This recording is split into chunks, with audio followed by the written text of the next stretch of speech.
Shalom, shalom, mes frères et sœurs de la communion fraternelle. Que Dieu vous bénisse abondamment par notre Seigneur Jésus-Christ. Voilà, ce matin, je souhaiterais qu'on puisse partager sur un thème. Je ne serai pas long.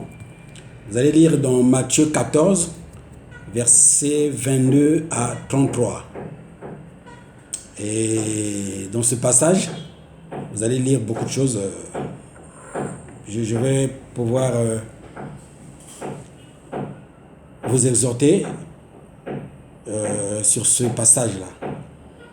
Et ce thème, je l'ai intitulé « Peux-tu sortir de ta zone de confort pour suivre Jésus ?» Peux-tu sortir de ta zone de confort pour suivre Jésus? Et lorsque nous lisons dans ce passage, Jésus, après avoir fait le miracle de la multiplication des pains, il avait demandé à ses disciples de passer de l'autre côté de la rive. Et lui-même, il était resté pour essayer de disperser la foule. Et les disciples étaient dans une barque, ils étaient un peu éloignés de la rive. Et à une heure tardive, Jésus les suivait en marchant sur les eaux.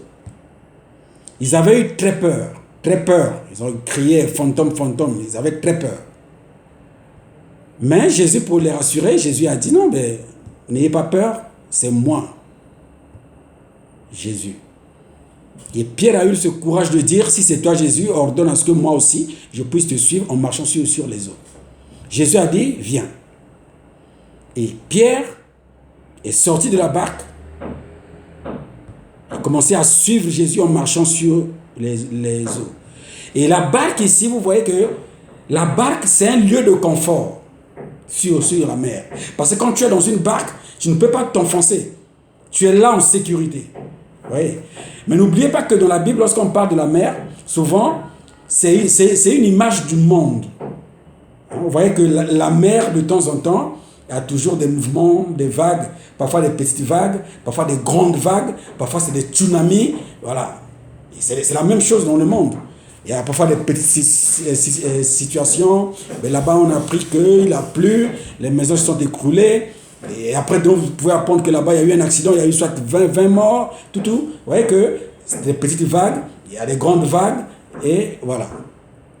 Mais malgré toutes ces vagues, malgré la réalité de la mer, Pierre étant pêcheur, il avait la maîtrise des dangers de la mer. Mais il a cru à la parole de Jésus-Christ. Quand Jésus a dit « Viens », il a oublié instantanément tout ce qu'il avait appris concernant la mer. Donc il a pris le risque de marcher sur l'eau. Et il a marché, malgré les vagues. Il a marché jusqu'à une distance donnée, et c'est là où il commençait encore à réfléchir sur les réalités de la mer, sur ce qu'il avait appris de la mer. Il sait que par la loi de la pesanteur, on ne peut pas marcher sur l'eau comme ça. Sans pirogue, sans rien du tout, sans bateau, marcher à pieds nus sur l'eau, c'est impossible selon les hommes, selon la science. Mais il y a eu un moment où il a oublié ça, carrément, pour croire à la parole de Dieu. Vous voyez? Donc, nous aussi, à un certain moment de notre vie, lorsque nous décidons vraiment de suivre Jésus, nous devons faire un nettoyage du cerveau. Nous devons enlever dans notre conscience ce que le monde nous a appris, ce que nous appelons les réalités. Parce que quand on parle du monde, ce n'est pas la chair, c'est un système. C'est un système auquel le monde est en train d'évoluer dans ce système-là. Quand la médecine dit ça, on doit croire. On doit croire. Pour être équilibré dans la vie, il faut être marié et bien entretenir sa famille, et ainsi de suite. Ça, c'est les réalités du monde. Voilà. Mais quand nous lisons la parole de Dieu, il y a dans la parole de Dieu ce qu'on appelle la vérité. Ce que Dieu a dit, nous devons croire à ça. Et nous devons être capables, à un certain moment, de prendre une décision, d'enlever dans notre texte ce que le monde a dit et de croire à ce que Dieu a dit. Parce que ce que le monde a dit constitue en nous comme une zone de sécurité, une zone de confort. Et sortir de cette zone pour marcher selon la parole de Dieu, il faut être vraiment courageux, il faut vraiment avoir la foi. Il faut avoir la foi. Voilà pourquoi la foi est vraiment le thème central de la Bible. Parce que même le Seigneur Jésus dit, quand le Fils de l'homme reviendra, trouvera-t-il la foi? Oui, nous parlons toujours de Satan, Satan, Satan, oui. Mais quand tu n'as pas la foi dans la parole de Dieu, tu ne verras pas la gloire de Dieu. Vous voyez que tout ce que le monde nous a appris, c'est ça qui nous bloque. C'est ça qui nous bloque. Voilà pourquoi l'évangile est devenu tout juste des slogans seulement. Des slogans, des simples slogans. Jésus a dit, en mon nom, vous imposez les mains aux malades, les malades seront guéris. Mais pourquoi ça ne marche pas? Pourquoi? Bon, je sais qu'il y a toujours un peu des cas particuliers, des cas isolés, où en tant qu'il y a eu tel miracle. Mais moi, quand je parle, je suis au Congo-Brazzaville. Je vois comment les églises fonctionnent. Voilà.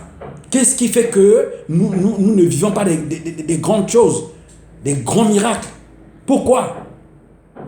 Ce n'est pas que Jésus a trompé. Ce n'est pas que nous sommes peut-être, je ne sais pas, des pécheurs, tout ça, nous avons été justifiés par Jésus. Mais c'est un problème de foi. Il faut avoir le courage de sortir dans sa zone de sécurité, dans sa zone de...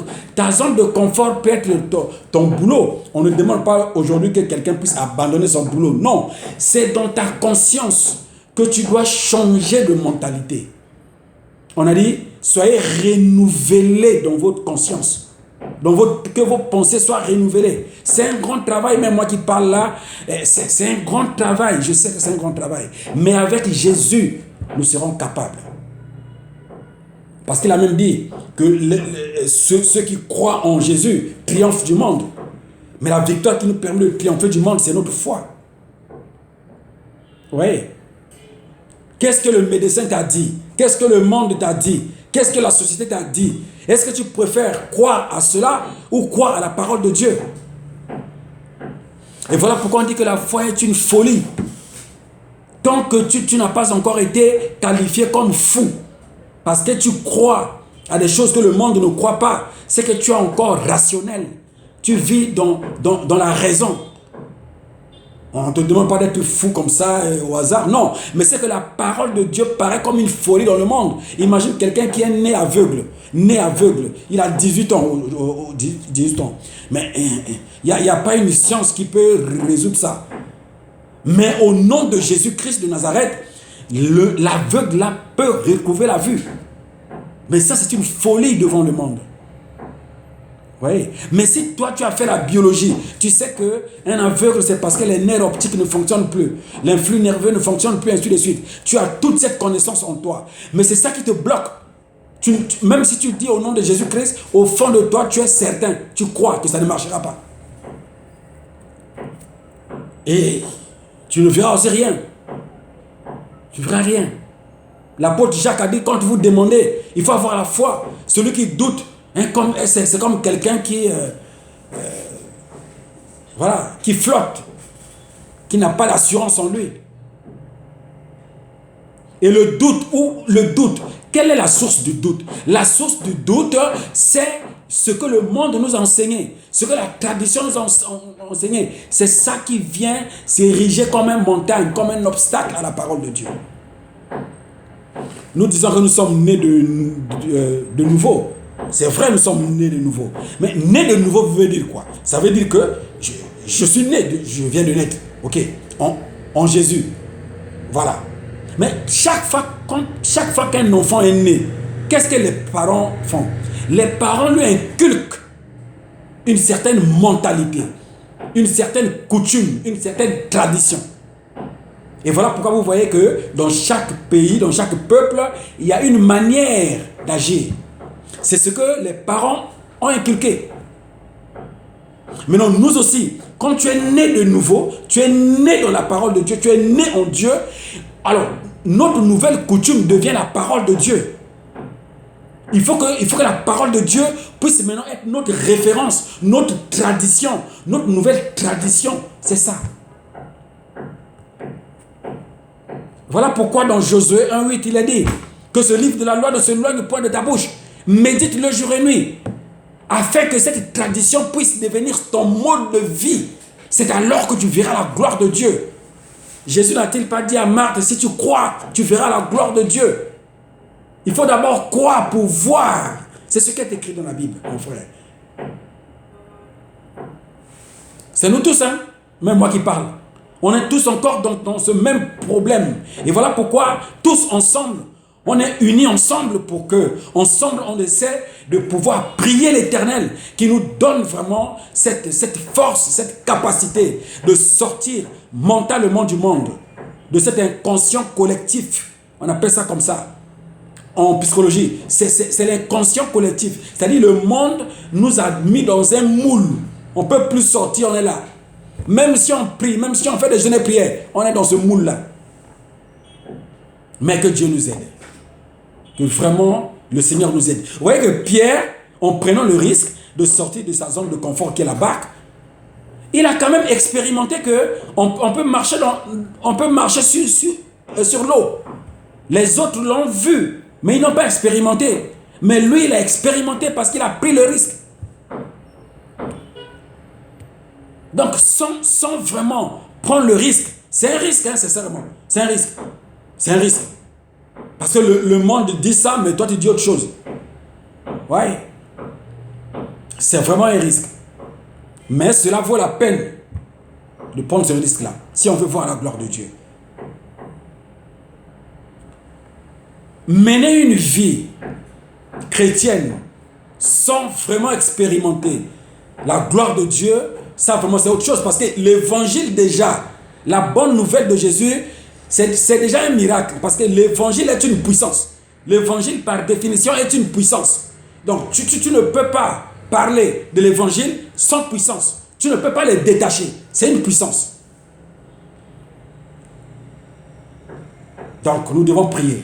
Nous devons vraiment prier pour que vraiment Dieu nous fasse grâce. Jésus lui m'a dit, sans moi vous ne pouvez rien faire. Mais le point de départ, c'est d'abord lire la Bible. Lire pour voir comment les autres ont fait. Lire pour voir qu'est-ce que Dieu a fait aux autres.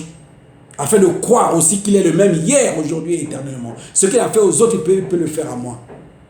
Donc, aujourd'hui, mon assurance ne doit pas se reposer sur mon mari, sur ma femme, sur mon boulot, sur... Non.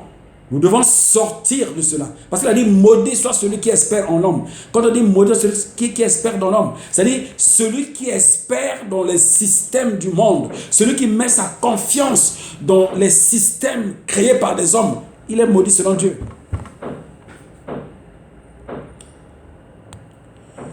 Il est écrit que par les meurtrissures de Jésus, nous avons été guéris. Il faut croire. Il faut croire. Le châtiment qui nous donne la paix est tombé sur Jésus. Donc j'ai le droit à la paix. Il faut vraiment croire. Ce n'est pas pour dire que Jésus a dit, quand le Fils de l'homme reviendra, trouvera-t-il la foi? Parce que c'est le point central de la Bible, la foi. Vous allez voir que depuis l'Ancien Testament jusqu'au Nouveau Testament, la foi est toujours là. Dieu lui-même, c'est un homme de foi. Parce que pour créer l'univers, il dit que ceci soit, ceci fut, ceci foi. Il fallait qu'il ait lui-même la foi. Et voilà pourquoi dans certaines versions de la Bible, on dit « ayez la foi de Dieu ». Voilà. Je m'arrête par là pour l'instant. On aura le temps d'en parler encore plus. Je n'ai pas tout dit. Effectivement, d'autres frères aussi peuvent ajouter d'autres choses que je n'ai pas dit. Que Dieu vous bénisse abondamment, que Dieu vous bénisse les frères et sœurs de la communion fraternelle, que Dieu bénisse vraiment les frères et sœurs en Christ sur toute la planète, que Dieu vraiment vous bénisse, que la grâce de Dieu nous accompagne encore, qui nous inspire encore, pour qu'on ait encore de quoi à se partager. Que Dieu vous bénisse.